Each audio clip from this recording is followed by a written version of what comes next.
I will say that the savings that CBO has identified that we've reinvested back into the Farm Bill, quite frankly, do not cut during the course of this 5 years of this Farm Bill any individual or family SNAP benefits. There's rhetoric on the outside that is amplifying that for their own purposes, but it is just not true. So, to the surprise of absolutely no one, House Republicans are trying to use the Farm Bill to cut SNAP by $30 billion. I have been listening to everyone that had something to say. And the interesting thing, if the public pays attention, is that when my Republican colleagues speak about SNAP, these are the things that I've heard. It's not a cut. It's cost neutral, potential cuts, an increase in benefits. But every time you listen to the Democrats speak, they say the exact same thing. And the information that they're relying on is called data. And the data came from the nonpartisan CBO.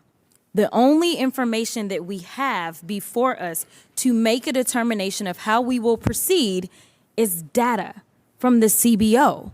This is what we're supposed to rely upon. I don't know where all of these different iterations about what's going to happen is coming from, but the data says $30 billion.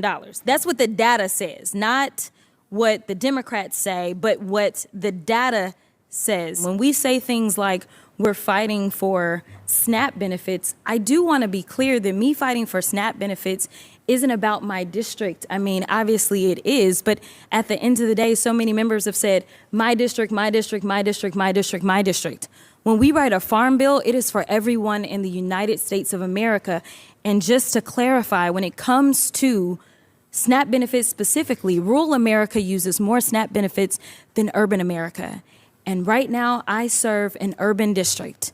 The majority of my Republican colleagues serve rural districts. So when I say that I'm fighting for a bill that includes making sure that people in this country don't go hungry, I'm not saying that just to say that this is about Texas 30. I'm saying that to say that this is about all of us. So I am not just fighting for my constituents, I'm fighting for yours too. I used to live in Texarkana, Texas. And for those that don't know, Texarkana is at the border of Texas and Arkansas.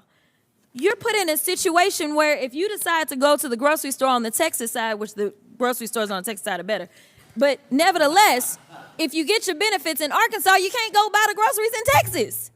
How does that make sense? Like, this is micromanaging to no level, about $6 a day. Before I begin my officially prepared remarks, there were some questions posed to you specifically about debt. And there seemed to be a concern about the mounting debt. And I am going out on a limb, and I am going to ask you if you are aware of how much debt we added under the Trump administration, out of curiosity. If you don't know, I know off the top of my head, but something tells me you may know. I have an imprecise number. I Okay. bet you have the precise number in front of you, so I don't want to give you the imprecise number if you have the precise. No. Give me the imprecise. No, please. Well, I'm going off of my head because that wasn't part of what I was supposed to say.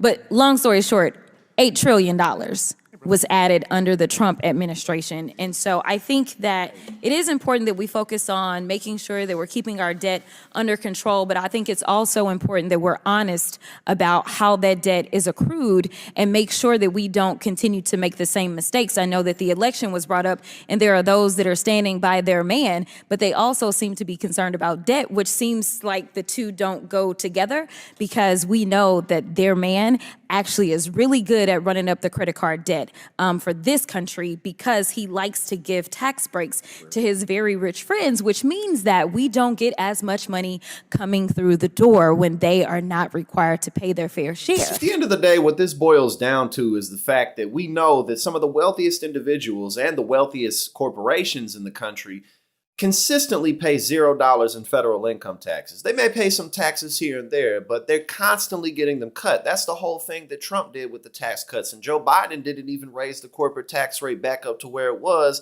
before Trump went into office. And yet Republicans are trying to strip away $6 a day from families who are literally just trying not to starve to death. When Joe Biden did his State of the Union address, he made it clear that Republicans are looking to slash many benefits that people count on. That's nothing new, though. It's not like we really needed him to tell us that. Marjorie Taylor Greene stood up, called him a liar.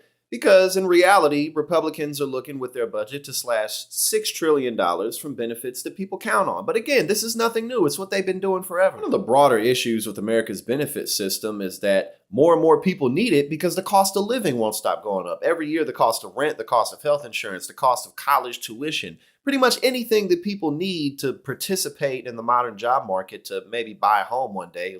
Lord knows who can do that anymore. How many millennials and Gen Z aren't going to be able to ever purchase a home? And more people need benefits that don't cover anything. If you make a couple $100s over a limit, maybe you don't qualify now. So none of this is being updated, all the while Republicans want to slash benefits.